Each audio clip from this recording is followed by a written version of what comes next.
Boa noite a todos. Muito obrigada por vocês estarem aqui nessa noite de sábado fria, né, com essa chuvinha gostosa. Espero que vocês estejam aí enroladinhos aí nos seus cobertores e possam dedicar os pensamentos agora ao estudo desta obra linda. É uma obra que nos foi legada por André Luiz, pela psicografia de Chico Xavier, o livro Libertação.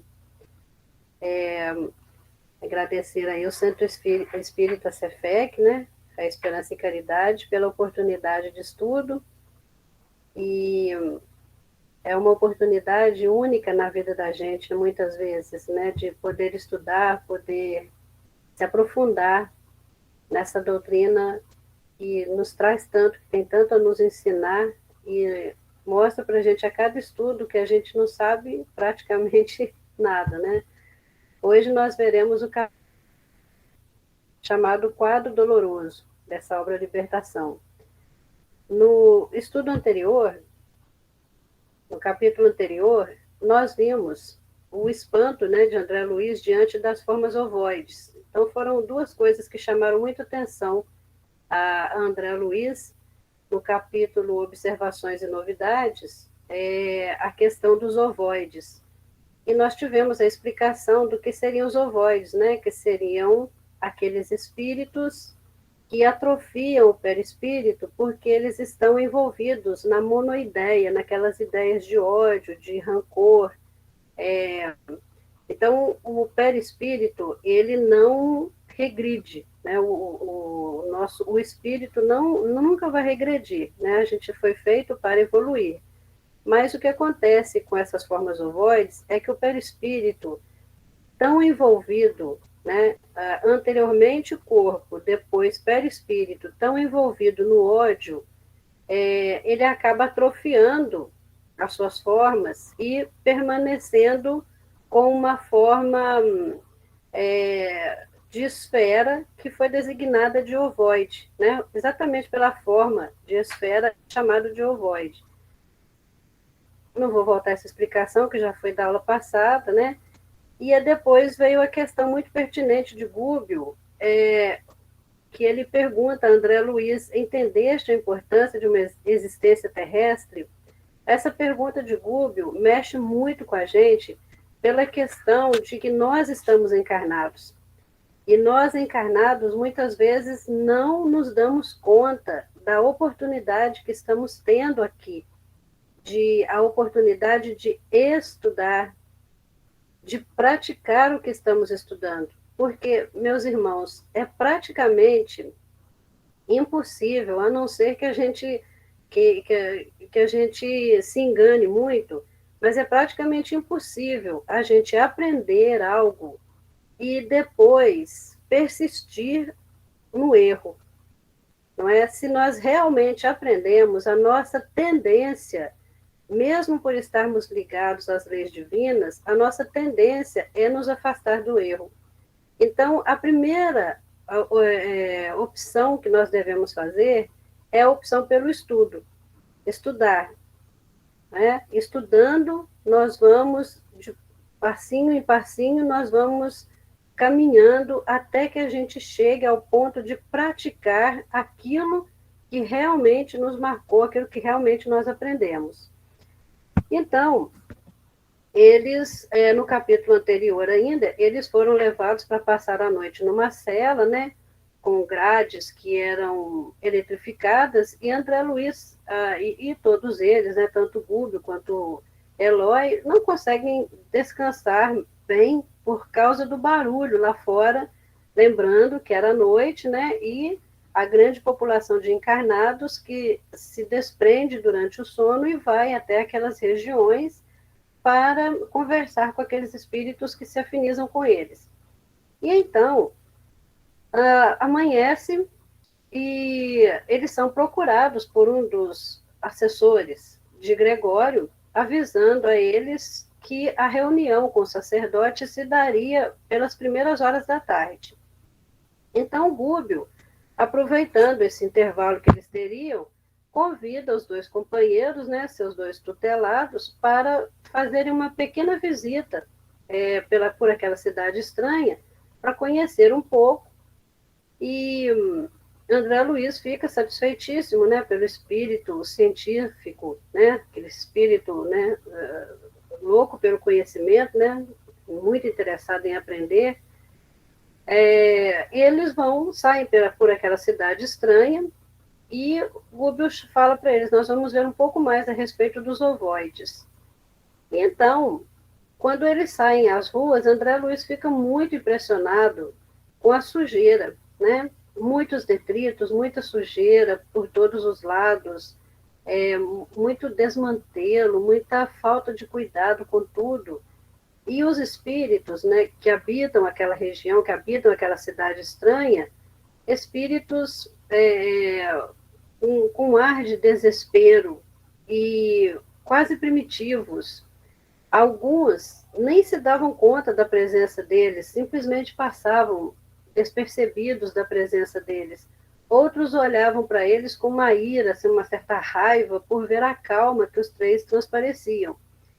E aquilo tudo vai chamando muita atenção de André Luiz, e Goebbels explica para ele que os espíritos, quando se entregam a este sentimento de menos-valia, né, ou de egoísmo, eles acabam perdendo a noção do bom gosto, da beleza,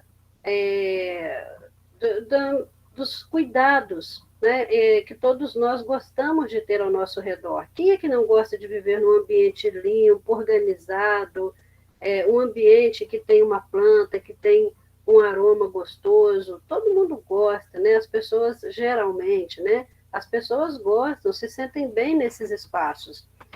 E estes espíritos estavam em si mesmos, estavam tão ensimesmados que o exterior para eles praticamente não fazia diferença. E aí, caminhando, né, eles chegam, o interesse deles era visitar o que André Luiz chamou, com muito boa vontade, de um asilo. Aí eles chegam diante de uma construção, e era uma construção com os muros cheios de lodo externamente, e o lodo era muito feio de se ver, e também não tinha um aroma agradável, né? Tinha um mau cheiro, o que já deixa ele assim meio mal impressionado. Quando eles adentram aqueles muros, o que eles veem, Eloy e Google veem, choca os dois, porque eles não estavam preparados para aquilo. Eles se viram diante de uma planície imensa, né? E aquela planície estava recoberta por espíritos amontoados em tremendo sofrimento, em tremenda agonia. Quando eles se depararam com aquele quadro, o instinto dos dois foi de voltar, né? Eu acho que a gente ia sair correndo, mas o instinto deles dois foi de voltar. Mas o equilíbrio de Gúbio os mantém com mais coragem, e eles continuam a jornada deles para ver o que acontece. Eles chegaram assim naquela região. Imaginem assim que vocês chegam assim à beirada de um vulcão, né? Estão bem no alto assim do vulcão, e lá embaixo, lá naquela parte de baixo assim, recoberta de espíritos amontoados em gritos de desespero, demonstrando grande sofrimento. E o André Luiz sentiu-se muito fraco diante daquilo tudo, percebendo todo aquele sofrimento. Mas Gúbio, sempre muito equilibrado, diz a eles, eu separei bem essa fala de Gúbio, porque a nossa tendência natural é de nos apiedarmos, como foi a tendência de André Luiz. E Gúbio explicou para eles que aqueles espíritos ali amontoam-se como se fossem lenhos secos, né, como se fossem pedaços de pau, né, lenhos secos, aos milhares, né? São milhares de criaturas que abusaram de sagrados dons da vida. São réus da própria consciência, personalidades que alcançaram a sobrevivência sobre as ruínas do próprio eu, confinados em escuro setor de alienação mental. Esgotam resíduos envenenados que acumularam na esfera íntima, através de longos anos vazios de trabalho edificante no mundo físico, entregando-se presentemente a infindáveis dias de tortura. Eu grifei algumas partes que Gubbio disse aqui pelo seguinte, olha só, ele não disse que eles estavam ali, Gubbio disse que eles se amontoavam-se ali, eles amontoam-se aqui, então eram uns sobre os outros, não era cada um no seu quadrado, no seu espaço, não, eles estavam amontoados. Dá-nos a impressão, ao ler o livro, Gubbio usa até esse termo, dos campos de concentração. Quando você encontra um cadáver, você faz uma cova e deposita ali o cadáver. Mas quando você encontra vários cadáveres, o que é que você faz? Você tem que abrir uma vala e depositar os corpos naquela vala comum.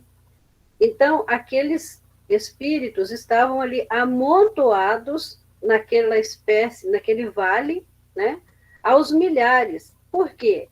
Porque eles abusaram de sagrados dons da vida. E onde que está gravado isto? Na consciência deles.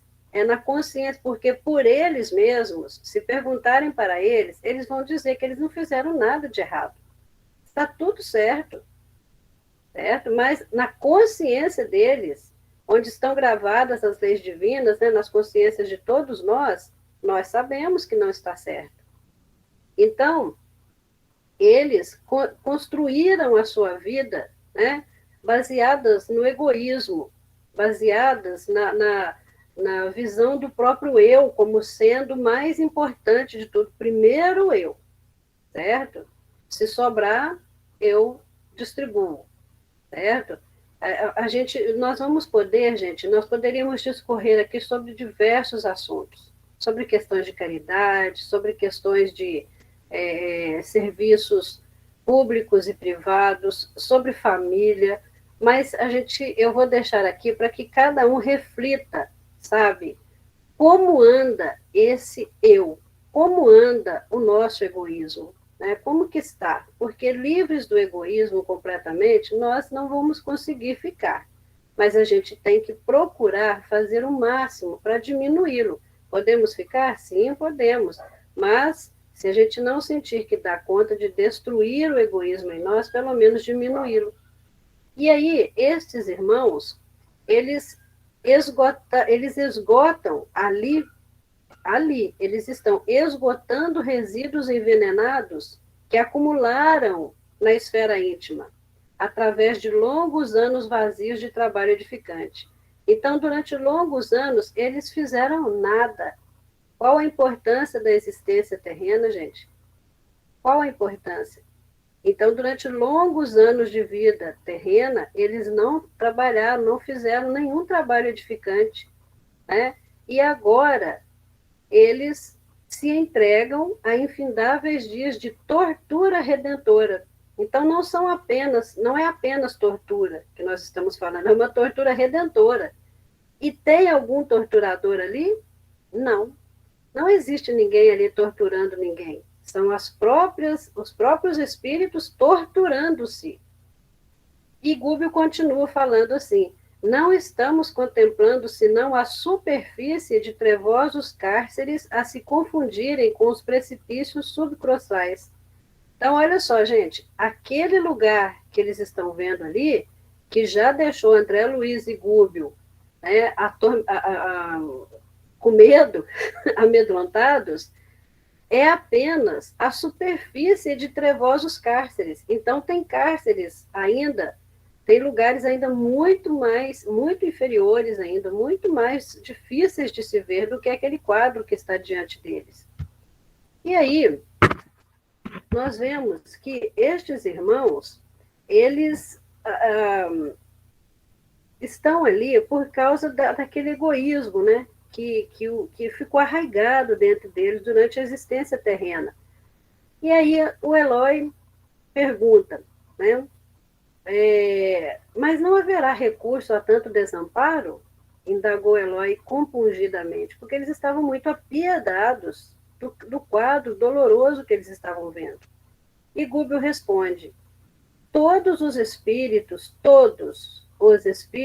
renascem nos círculos carnais para destruírem os ídolos da mentira e da sombra e entronizarem dentro de si mesmos os princípios da sublimação vitoriosa para a eternidade, quando não se encontram em simples estrada evolutiva. Então, olha, muitas vezes nós estamos aqui apenas na nossa estrada evolutiva. Outros estão aqui com o objetivo de depurarem seus espíritos, né? de destruírem dentro de seus espíritos o que eles idolatraram, que foi a mentira, o ódio, a maldade. Então, eles vêm com esse objetivo. Nós já ouvimos falar de reencarnações compulsórias, né, que a pessoa precisa renascer, e dentro daquele seio familiar em que ela renasce. Não é dado a essa pessoa o direito de escolher onde vai nascer e o que quer ser.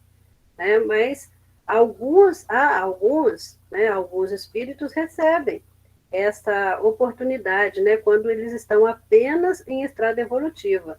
Mas a grande maioria de nós não tem muito essa distinção ainda não. E aí, o que acontece? Se todos os espíritos renascem com esta função, né, com a função de destruírem o mal dentro de si, por outro lado, vai continuando o Gúbio falando, por outro lado, na maioria das situações, eles preferem o quê? A ociosidade. E essa ociosidade, gente, ociosidade e preguiça são duas coisas diferentes. Preguiça é quando eu não quero fazer algo por livre e espontânea vontade, certo? Eu estou com preguiça, estou com uma vontade, eu não estou afim de fazer. A ociosidade, é mais fácil falar do exemplo de uma máquina, certo? Para vocês entenderem melhor essa questão da ociosidade. A ociosidade é quando eu digo, por exemplo, assim, eu estou com uma máquina em casa que está ociosa. Por quê? Porque ela está em boas condições de uso, mas ela não está sendo usada. Então, ela está ociosa, certo? Eu não a estou utilizando porque eu não tenho necessidade dela naquele momento. Não é porque eu estou com preguiça de usar aquela máquina, certo? É porque aquela máquina, naquele momento, ela não está me servindo, não tem necessidade dela. Ou uma televisão, às vezes eu tenho uma televisão que está na minha casa, ela está ociosa, porque ninguém liga a televisão, ela não está sendo utilizada. Então, a ociosidade, ela não é, a maioria das pessoas acredita que a ociosidade e preguiça, né, eles são semelhantes, mas tem uma certa diferença aí, porque muitas vezes, na nossa ociosidade, nós não queremos estudar, nós não queremos nos envolver em situações. Por exemplo, eu preciso ajudar no centro espírita em que eu frequento. Mas isso dá muito trabalho. Nossa, não vou me envolver nisso não. Não, isso aí é uma coisa que eu não quero. Deixa que as pessoas resolvam isso lá, tem mais gente, deixa que o presidente do centro se vire. Isto é ociosidade. Né? Quando a gente se esquece de que a gente é imortal, sabe? E quando a gente se esquece que a gente é imortal, o que a gente faz? A gente se entrega à ociosidade para aproveitar a vida. Hoje é sábado, eu ia estudar hoje não. Hoje eu trabalhei a semana inteira, eu estou cansada, eu vou tomar uma cerveja, eu vou sair com os meus amigos, eu vou bater um papo diferente. Gente, a ninguém é proibido de fazer isso, mas nós precisamos entender que a existência terrena é uma grande oportunidade e que as nossas escolhas é que farão diferença para a gente quando nós tivermos que prestar contas para a nossa consciência.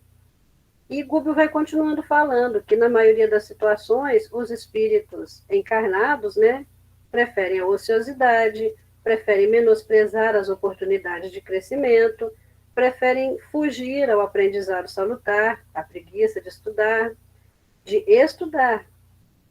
ele diz que os espíritos, sendo os espíritos senhores de preciosos dons de inteligência, se confiam voluntariamente a semelhante atraso.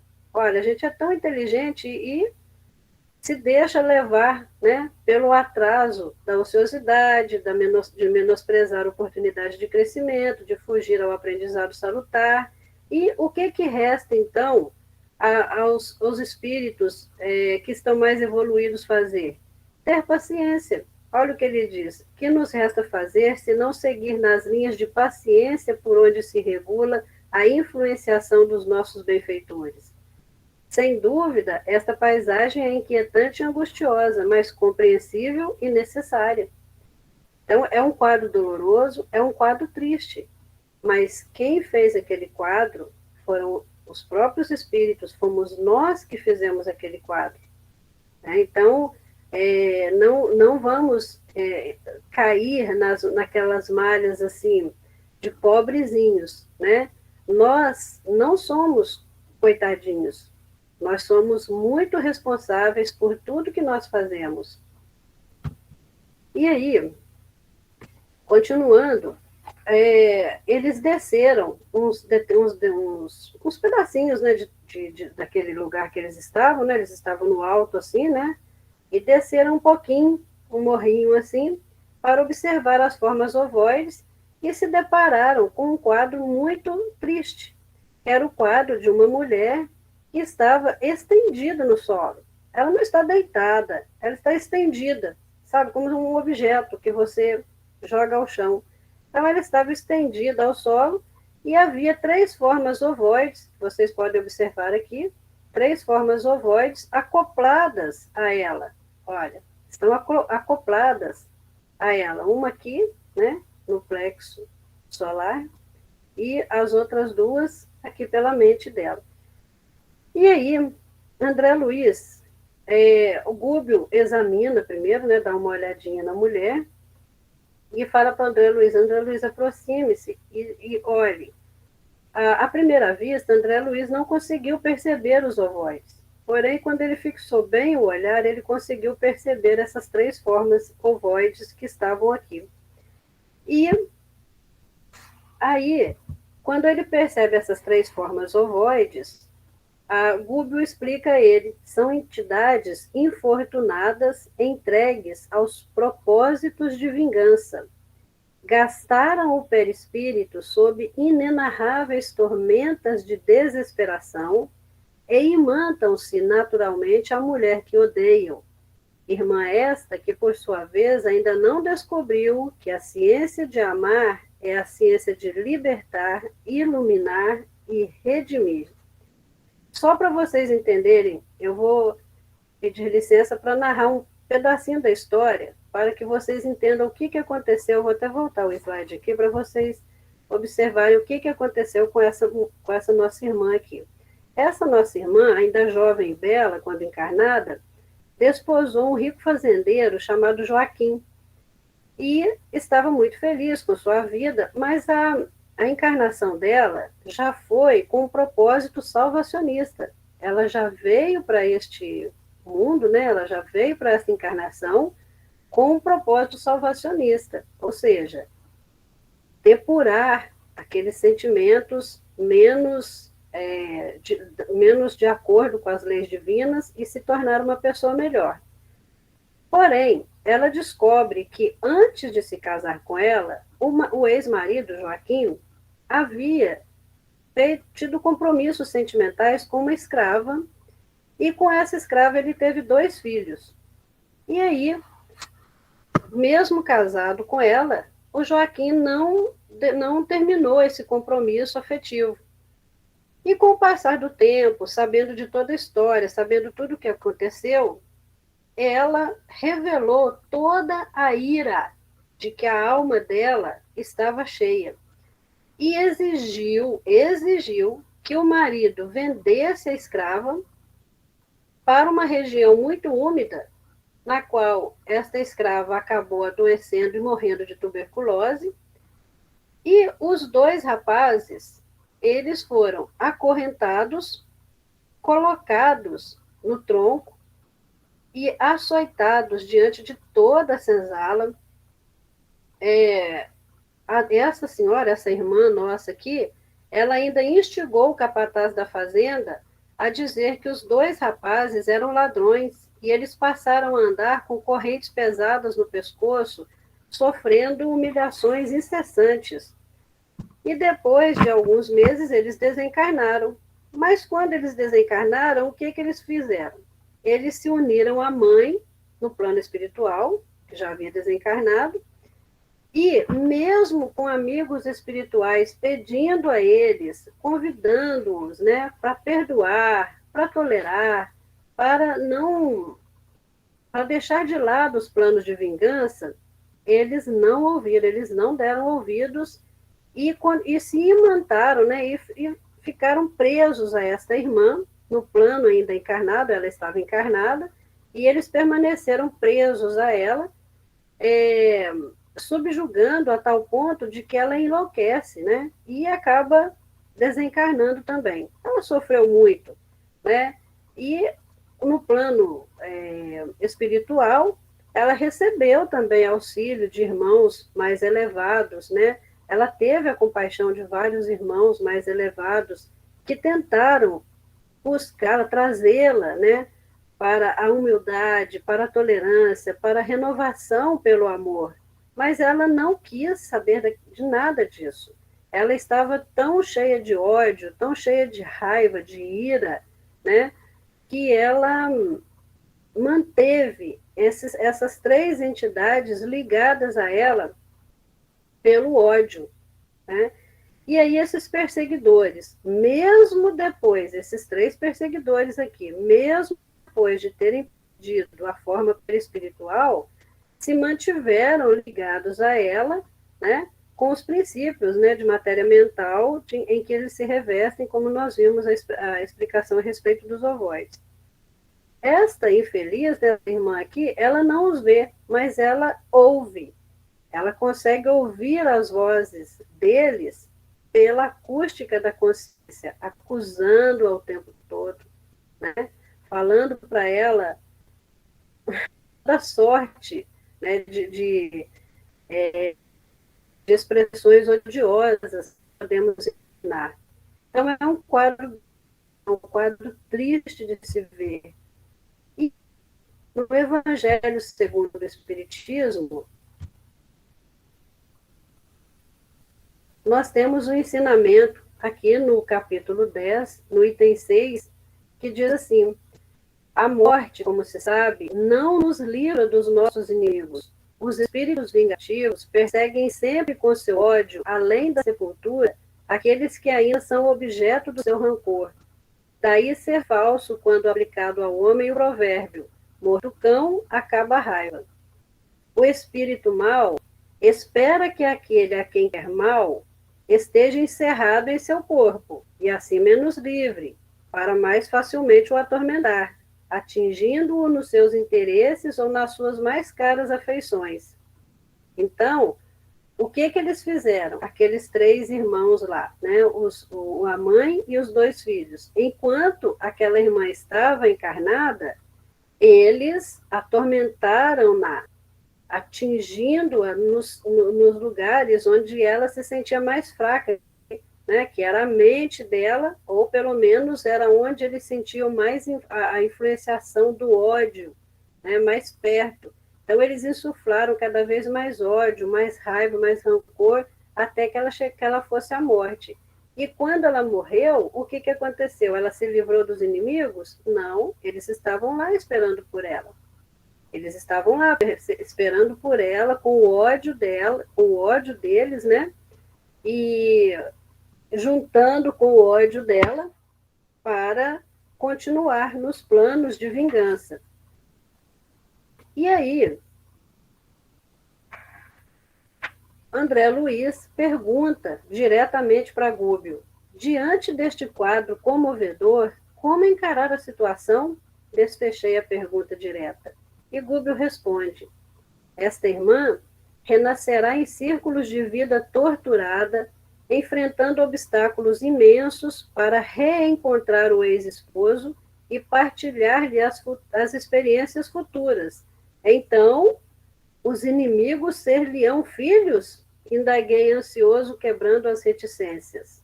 Então, André Luiz ficou espantadíssimo, né? Que ela, como poderia ser isso, né? Ela reencarnaria, ela vai renascer, o marido dela já está reencarnado, e ela iria, o plano reencarnatório dela já estava em andamento, para compulsoriamente, né, para que ela renascesse, se casasse com ele e tivesse como filho estes três espíritos que a atormentavam no mundo espiritual.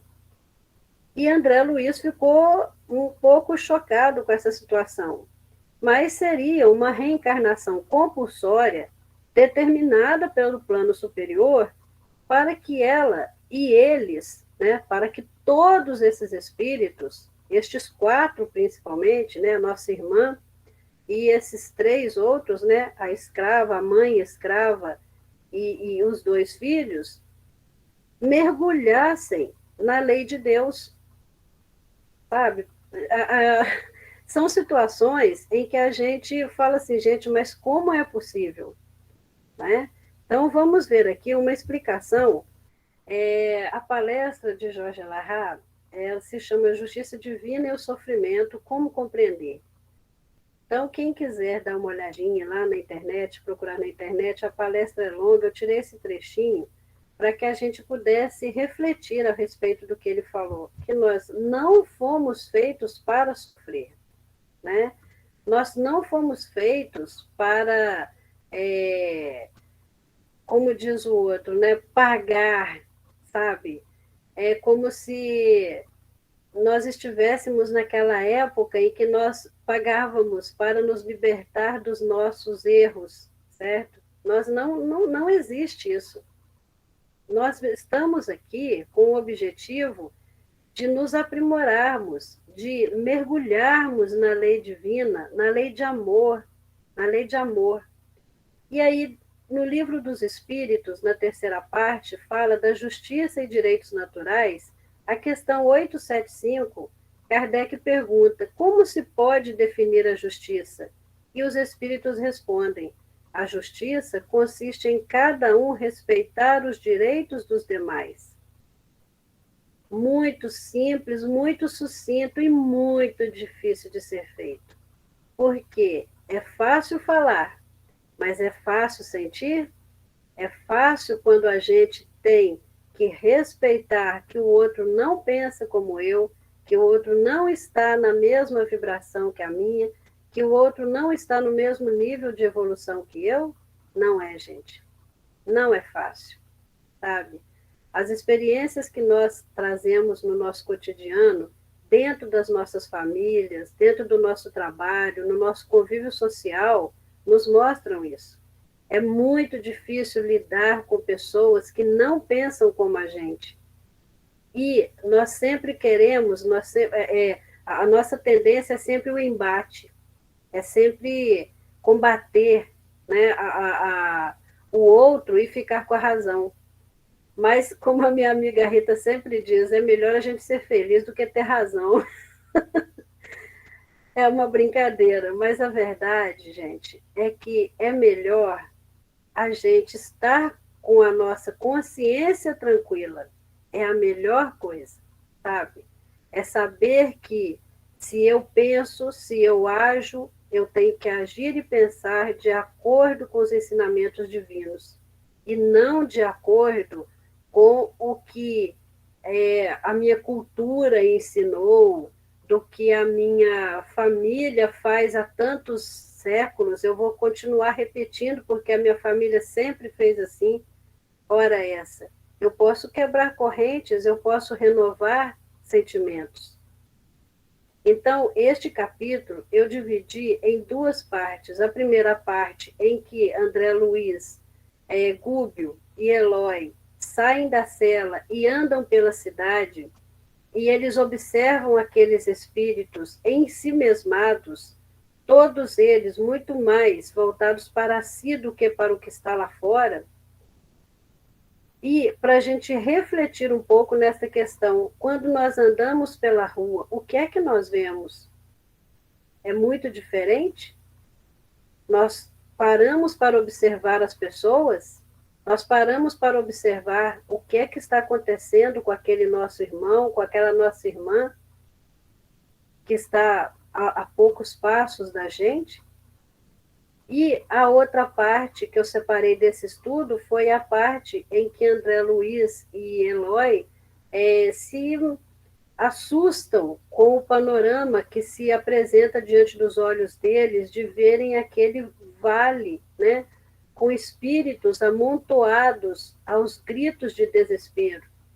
E a explicação de Gúbio, para mim, ao ler a obra, foi como um balde de água fria, porque eu me senti exatamente como André Luiz e Eloy.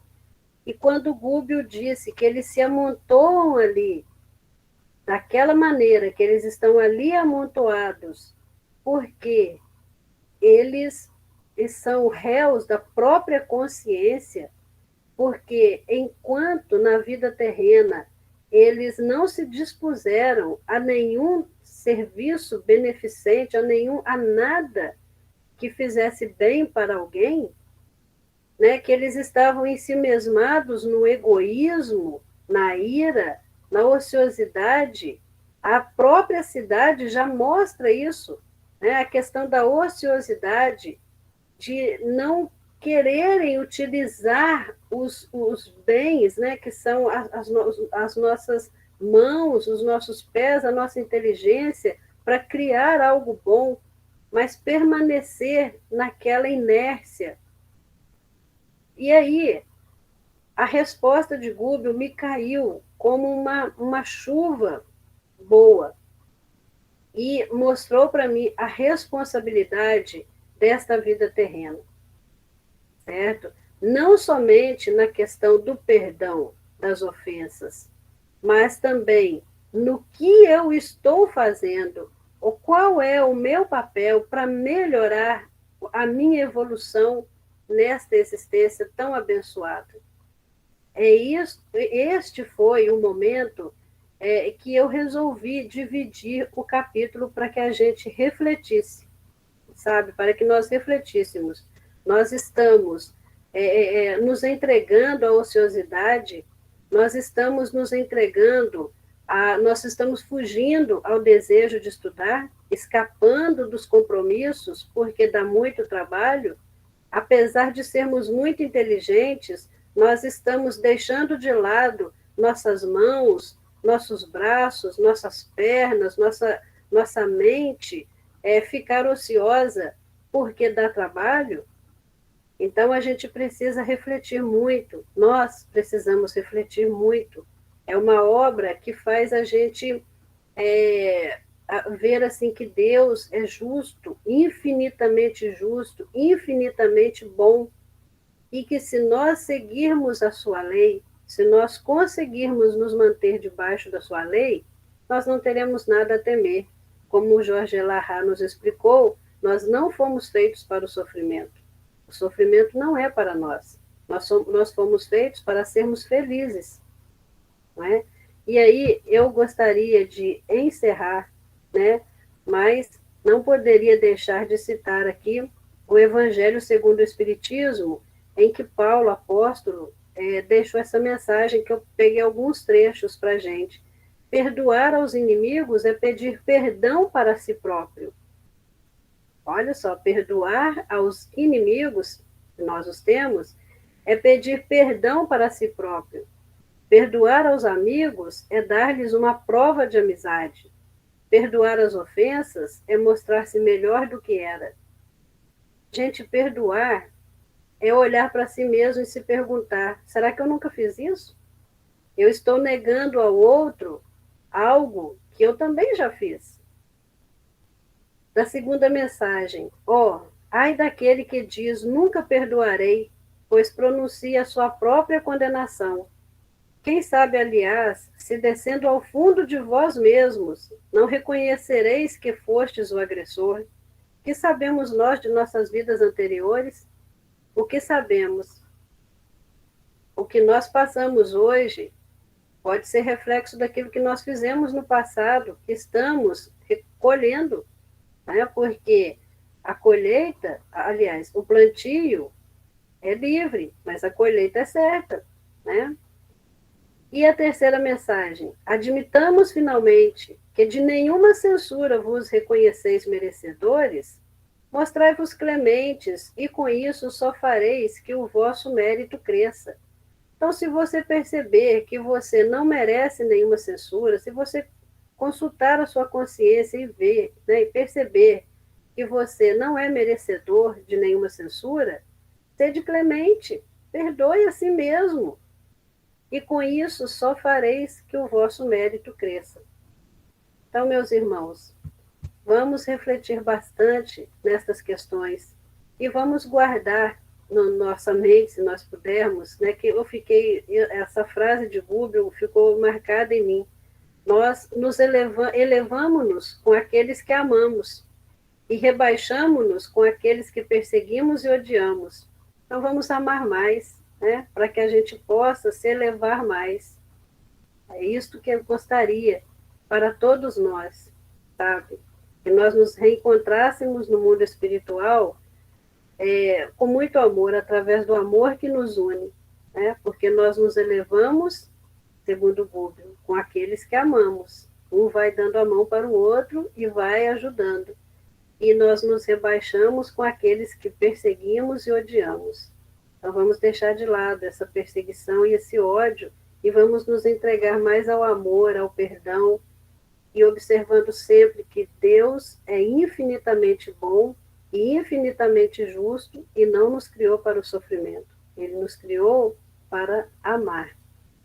Uma boa noite para todos vocês.